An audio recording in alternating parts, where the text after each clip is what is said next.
Assalamualaikum semuanya. Kisah kali ini kita mulai dengan sebuah pertanyaan. Adakah yang pernah pindah ke rumah kosong, terpencil, sendirian? Saya pernah kos di rumah tengah kebun yang menyeramkan, sendirian. Tapi bukan pengalaman itu yang ingin dikisahkan. Kisah kali ini diambil dari film Nila Felica.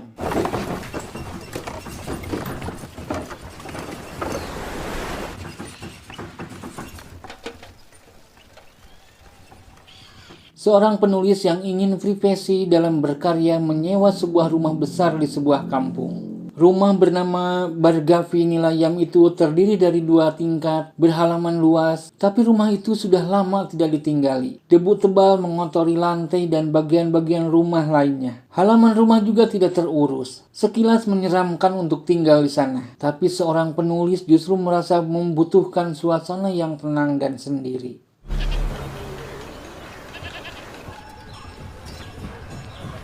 Penulis itu kaget juga waktu siangnya dia mampir ke warung nasi untuk makan. Pemilik kedai yang tadinya gembira dipesan untuk mengantarkan makanan setiap siang dan malam. Begitu tahu sang penulis tinggal di Bargavi Nilayam, dia membatalkan dengan alasan yang dicari-cari. Orang-orang yang sedang makan pun terkejut mendengar sang penulis tinggal di Bargavi Nilayam. Malamnya saat mampir ke tempat kos teman-temannya, tahulah penulis itu bahwa Bargavi Nilayam memang dikenal sebagai rumah angker. Konon, dulu tahun 1960-an, rumah itu dipakai bunuh diri putri cantik kesayangan keluarga, yaitu Bargavi yang terjun ke sumur. Saat itu, Bargavi yang masih mahasiswi akan dinikahkan dengan sepupunya sendiri yang saat ini dikenal dengan Tuan M, seorang kaya raya di desa itu. Tapi dasar perempuan jahat, Bargavi malah selingkuh dengan tetangganya yang seorang pemusik dan guru yang bernama Sasi Kumar. Suatu hari Sasi Kumar menghilang dan Bargavi pun bunuh diri. Begitulah cerita yang berkembang di masyarakat.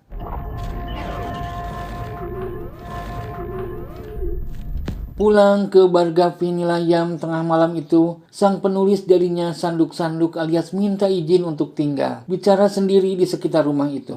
Waktu mengambil air di sumur dia bilang, "Maaf, tadi pagi menceburkan batu karena tidak tahu cerita tentang sumur itu." Di dalam rumah pun dia menyapa, "Bargavi Kuti, dia hanya punya uang yang telah dibayarkan sewa rumah itu, jadi izinkanlah tinggal." Dia menulis sesuatu sebelum tidur. Dan tanpa diketahui penulis itu, lampu yang sudah dikecilkan membesar lagi, buku yang sudah tertutup terbuka lagi.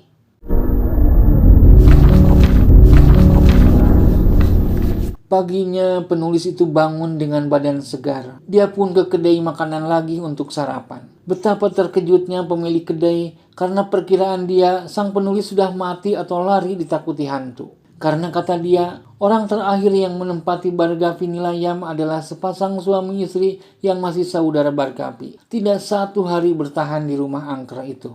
Teman-teman penulis pun merasa khawatir dan memaksa sang penulis untuk tinggal dengan mereka. Tapi penulis itu malah berpikir lain. Di rumah dia pun berbicara sendiri. "Bargavi Kuti, bagaimana bila saya menulis cerita tentang kamu? Cerita yang sebenarnya, bukan gosip yang beredar di masyarakat."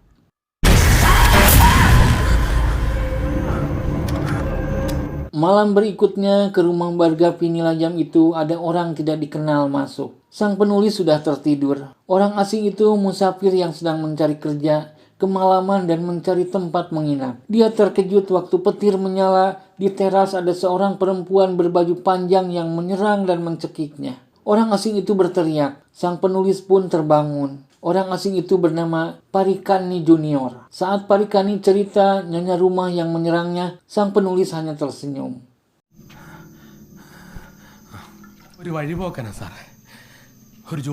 Parikani Junior dipekerjakan membersihkan rumah dan halaman. Tapi saat mau membersihkan sumur, dia tidak bisa turun ke bawah. Katanya suka pusing di ketinggian atau melihat ke bawah. Jadilah sang penulis yang turun. Parikani memegang tambang di atas. Tapi saat sang penulis di tengah sumur, Parikani bersin dan tambang terlepas. Parikani panik, dia mengira tuannya tercebur ke sumur dan meninggal. Dia laporan ke teman-teman penulis. Teman-teman itu menyayangkan kenapa sang penulis tetap ngotot tinggal di rumah angker itu. Apalagi saat tahu Parikani suka melihat nyonya rumah dan raksasa di halaman rumah. Waktu dikasih tahu nyonya rumah yang suka main musik dan menari yang hanya terdengar gemerincing gelangnya itu adalah hantu. Parikani yang pucat lalu pingsan. Waktu tersadar, di hadapan Parikani sudah ada tuannya yaitu sang penulis. Tapi Parikani tidak mau lagi tinggal di rumah Bargapi Nilayam. ഇവിടെ ഈ വീട്ടിൽ ഭാർഗവിയിൽ മാത്രം. Sang penulis pun sendirian lagi di rumah besar itu. Suatu malam saat sedang menulis, dia mendengar suara berisik dari gudang. Dilihatlah ke gudang, ternyata ada galah dari luar jendela yang berusaha mengambil kotak di dalam. Sang penulis pun masuk ke dalam, tapi kotak tidak ada kuncinya. Dia pun membuka paksa dengan pisau. Di dalam kotak itu ditemukan foto seorang perempuan dan barang-barang pribadinya. Sang penulis pun membawanya ke kamarnya.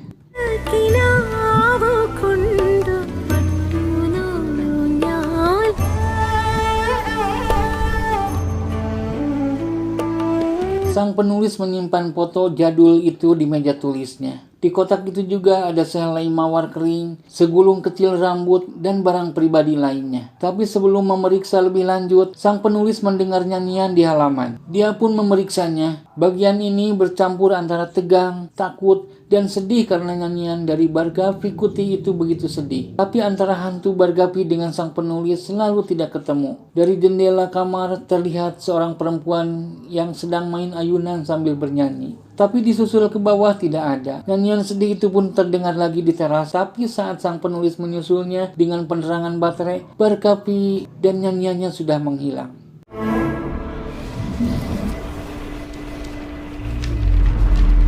Masuk lagi ke kamar, sang penulis meneruskan memeriksa barang-barang di dalam kotak. Dia selalu bicara sendiri seolah berdialog dengan foto. Berapa kali kamu mencium bunga ini, Bargapi Kuti? Sang penulis pun menemukan potongan berita koran. Ditemukan mayat seorang lelaki tak dikenal, usia sekitar 35 tahun, di kereta api ekspres. Apa hubunganmu dengan berita ini, Bargapi Kuti? Tanya sang penulis sambil melirik foto. Ada juga surat cinta buat Bargapi dari Nano Kutani. Sang penulis semakin penasaran.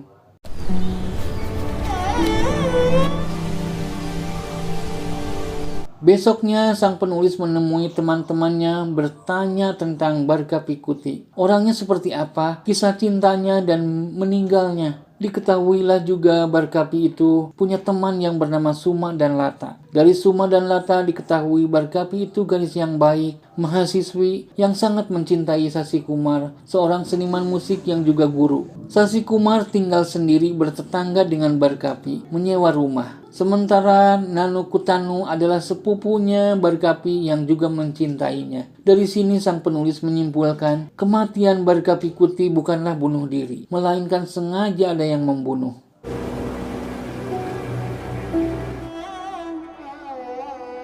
Sang penulis pun mulai menyusun cerita dan menuliskannya. Setelah selesai, dia membacakannya seolah ada Bargapi di depannya. Sayangnya, lampu penerangannya kehabisan minyak tanah. Dia pun pergi dulu ke teman-temannya mencari minyak tanah. Sepulangnya, sang penulis melihat dari dalam Bargapi Nilayam keluar cahaya kebiruan. Kisah Bargapi dan Sasi Kumar pun dimulai.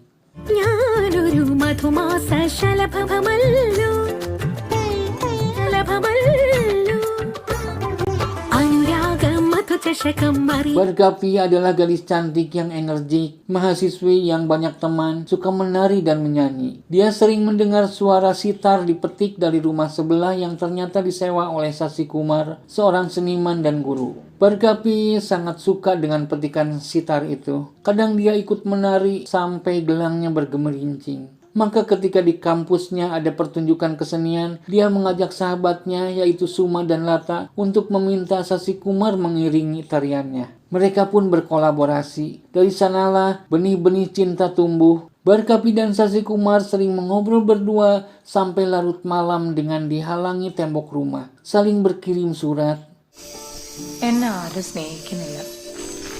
ഭാർഗവിയെ ആര് സ്നേഹിക്കുന്നു?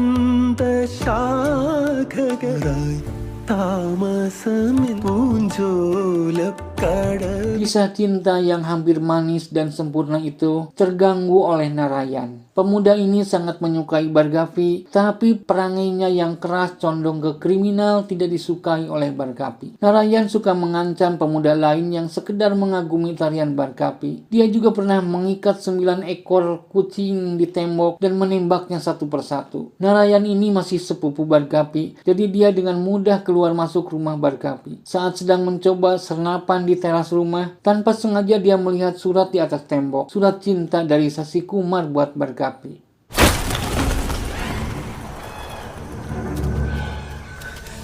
Narayan tentu saja tidak suka mengetahui hubungan Barkapi dengan Sasi Kumar. Maka pemetik sitar itu didatanginya, pura-pura berkenalan mengenalkan diri sebagai sepupu Barkapi, padahal mencari tahu siapa Sasi Kumar sebenarnya. Saat itulah datang pembantu Barkapi mengirim makanan yang dibungkusnya khas. Lalu Narayan mendatangi bibinya, melamar Barkapi dan ingin menikahinya segera. Dan di kamar Barkapi dia menyimpan surat cinta bernada ancaman bertanda tangan Nanukutanu, nama lain dari Narayan. Tapi semua yang dilakukan Narayan tidak membuahkan perubahan. Otak kriminalnya langsung bekerja. Suatu malam saat Sasi Kumar pulang sendirian, tiba-tiba ada yang menembaknya. Untungnya tidak kena. Dan saat Sasi Kumar bicara kepada Barkapi bahwa dia mau ke kota Lucknow naik kereta untuk suatu keperluan, Narayan mendengarnya. Di stasiun kereta, Narayan menemui Sasi Kumar mengaku mau ke Delhi urusan pekerjaan dan mempunyai 2 tiket. Sasi Kumar gembira, apalagi Narayan membawa pisang kiriman dari Barkapi dengan dibungkus khas. Di perjalanan, Sasi Kumar memakan pisang dari Narayan itu. Ternyata itu pisang yang sudah dibubuhi racun. Sebelum ditinggalkan, Sasi Kumar ditidurkan, dibawa identitas dan bawaannya, diselimuti dan dicekik.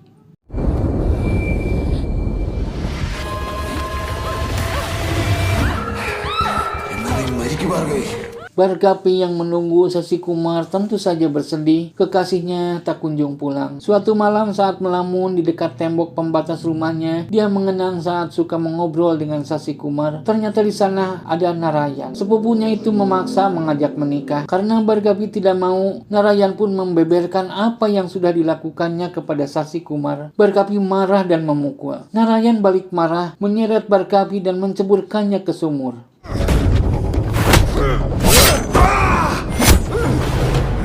Begitulah cerita yang ditulis oleh sang penulis. Dia membacakannya seolah ada Barkapi di depannya. Lalu bertanya, benarkah ceritanya begitu? Yang menjawab justru seseorang yang duduk di tembok. Dialah Tuan MN alias Nanukutanu alias Narayan. Dia membawa kertas karangan sang penulis dan melemparkannya ke sumur. Lalu dia bilang, karangan itu tidak berbahaya. Tapi yang bahaya adalah otak yang sudah menyusun cerita itu. Narayan pun menyerang dengan sebilah pisau. Terjadilah perkelahian sengit. Narayan hampir memenangkan duel itu, tapi dia terjatuh ke sumur. Sang penulis menolongnya dengan melemparkan tali. Tapi dari dalam sumur seperti ada kain yang menarik kaki Narayan.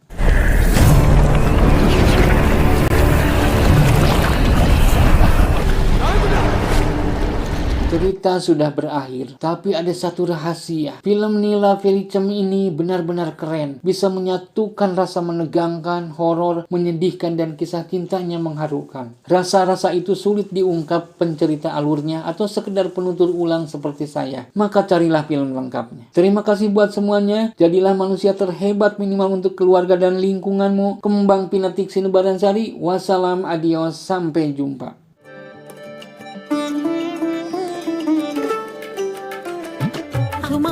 ಶಲಭಮಲ್ಲು ಅನುರಾಗ ಮಧು ಚಷಕ ಮಾಡುವಾನ್ ಬನ್ನವಳ್ಳು